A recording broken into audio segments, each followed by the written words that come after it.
امریکہ میں 11 ستمبر کے حملوں میں ملوث 19 میں سے 15 ہائی جیکرز کا تعلق سعودی عرب سے تھا۔ اس کے باوجود امریکہ نے سعودی عرب کے ساتھ تعلقات خراب نہیں کیے۔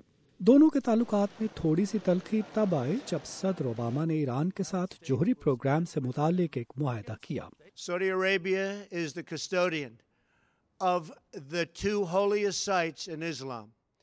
اب صدر ٹرمپ ایک بار پھر ان تعلقات کو مضبوط کرنے کی جانب بڑھ رہے ہیں۔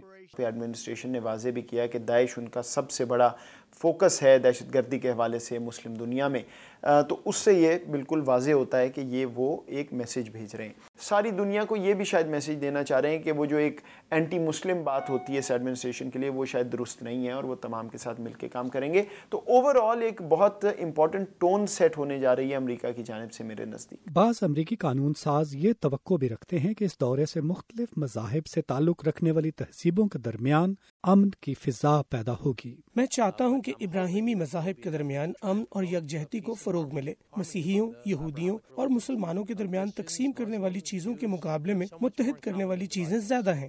اطلاعات کے مطابق سعودی عرب میں پاکستان کے وزیر اعظم نواز شریف اور صدر ٹرمپ کے مابین ملاقات بھی متوقع ہے۔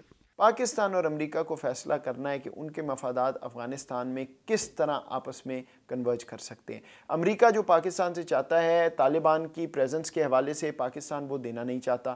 پاکستان جو چاہتا ہے افغانستان کے حوالے سے ہندوستان کی پریزنس ہے، اس میں ریکنسیلیشن ہے، اس کی کوئی اسٹریٹجی یہاں پہ نظر نہیں آتی۔ جب تک یہ مفادات آپس میں ملیں گے نہیں، آپ جتنی مرضی ملاقاتیں کر لیں، تناؤ رہے گا۔ بے شک امریکہ نے کھلم کھلا سعودی قیادت والے سنی اتحاد کی حمایت تو نہیں کی، مگر ایران کے ساتھ اس کے تعلقات میں سرد مہری لوٹتی نظر آ رہی ہے۔ ایسے میں پاکستان کا پڑوسی ایران پاکستان کی سنی اتحاد میں شمولیت کو کس نظر سے دیکھے گا؟ لیکن جہاں تک اس دورے کا تعلق ہے، اور پھر آپ کو معلوم ہے وہ ایک الائنس کی بھی بات ہوئی ہے جو سعودی عرب لیڈ کر رہا ہے، آیا وہ صرف راحیل شریف صاحب تک بات رہتی ہے؟ وہ بات کہ پاکستان 5000 فوجی بھی شاید بھیجے گا، وہ درست ثابت ہوتی ہے؟ اور اگر وہاں پہ فوجی انوالومنٹ پاکستان کی ہوئی تو پھر یہ بیلنسنگ ایکٹ رکھنا بہت مشکل ہوگا پاکستان کے لیے، کیونکہ ایران پاکستان کو پھر ایک سعودی حریف کے طور پر دیکھے گا جو ایران کے خلاف شاید کارروائیوں میں بھی شامل ہو۔ امریکی ذرائع ابلاغ میں شائع ہونے والی خبروں میں اس دورے کے دوران توقع ہے کہ صدر ٹرمپ سعودی عرب کے ساتھ $1 ارب سے زائد مالیت کے اسلحے کی فروخت کے معاہدے کا اعلان بھی کریں گے۔ ندیم یعقوب، اردو VOA، واشنگٹن۔